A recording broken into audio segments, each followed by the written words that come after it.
You know what I want when I watch a Bruce Willis movie that has him on the poster, looking kind of Bruce Willis-ish, which is kind of cool and serious and actiony. You know what I want to see him play? A CEO. I feel like this is the fucking third Bruce Crappy Willis movie I've watched where he's the CEO. Vice. Vice is a 2015 Bruce Willis movie. It's got him in it for 10 minutes. It's got Thomas Jane. It's got Amy Childers?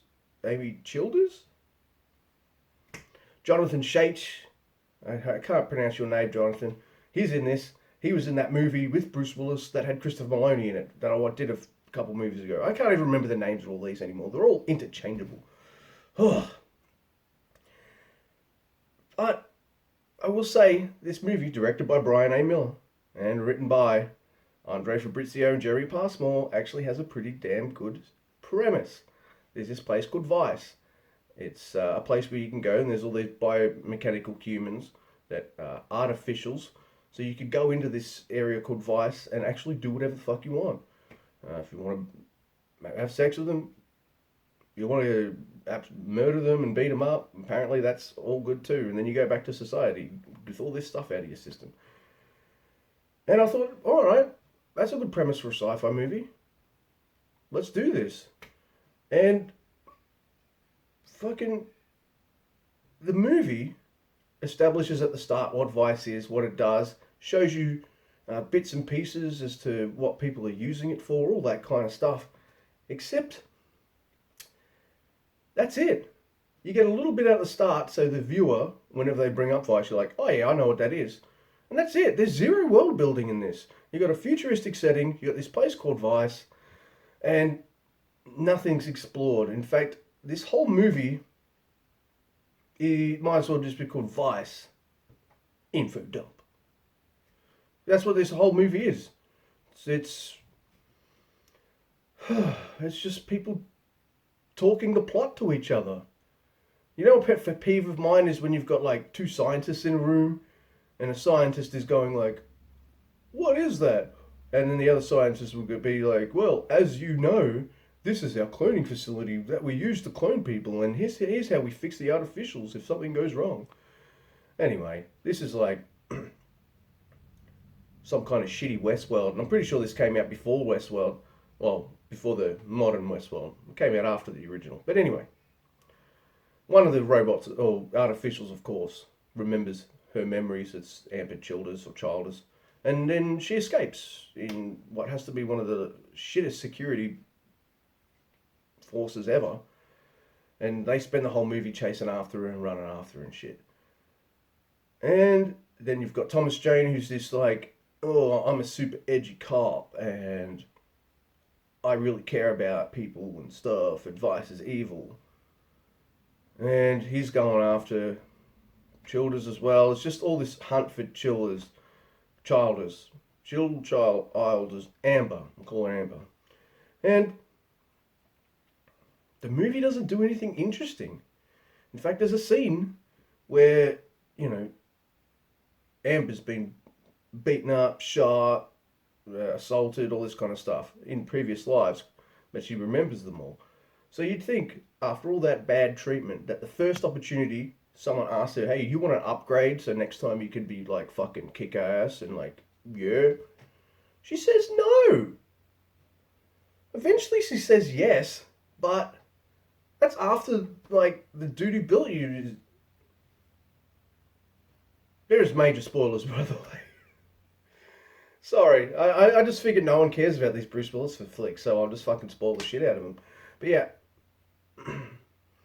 she gets her upgrades later, and you know how badass she is? She barely does anything cool.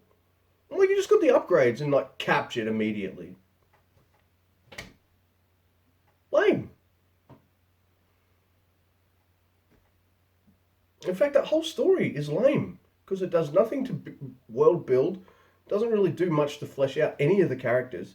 And if they do try to flesh out the characters that they're trying to flesh out can't act. Like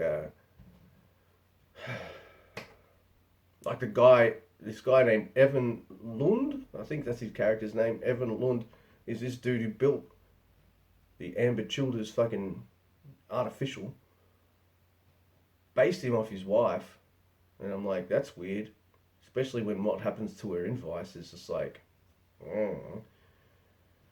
He's got like the charisma of an ashtray. There's a long credit sequence at the start, so that made me think, oh shit, this movie is going to stall big time. And I was right. Expo Dump City, as I've said. Just long conversations of characters telling the plot and the world to each other rather than kind of showing us and world building or anything like that would make a fucking movie like this interesting. It's done as cheap as possible too, because like whenever they could go to a warehouse or something like that, or some other kind of deserted, dilapidated kind of area, they do it. So the world never looks interesting. The whole thing is drab as fuck. There's no colours. It's just so fucking shithouse. And I don't really care about seeing Mr. Bruce Willis as a CEO. I've said this at least twice before in the other two movies. No one wants to see that. They want to see him do the shooty shooty bang bang. And maybe a one-liner or two. Also, the fuck was up with Bruce Willis in this movie? This is one of the worst performances of him that I've ever heard. In fact, at the start, he's like doing this commercial for what Vice is, and he's he